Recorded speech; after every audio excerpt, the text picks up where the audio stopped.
Alam mo ba, madali lang magsimula sa crayfish business. Pero ang tanong, hanggang saan ka tatagal? Dahil hindi lahat handang maghintay. Marami ang gusto na mapabilis ang kita. Pero kaunti lang ang kayang magtiyaga sa proseso. Sa pag-aalaga ng crayfish, bawat detalye ay mahalaga. Tubig, pagkain, oras, disiplina, lahat yan ang puhunan. Kaya kung gusto mong lumago, huwag kang bibitaw. Kahit mabagal ang resulta, tuloy lang.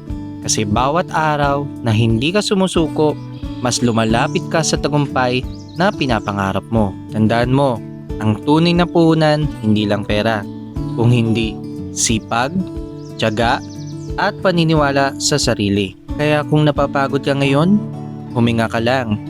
Kasi sa dulo ng hirap na yan, ang tagumpay mo na ang magpapakain sa'yo.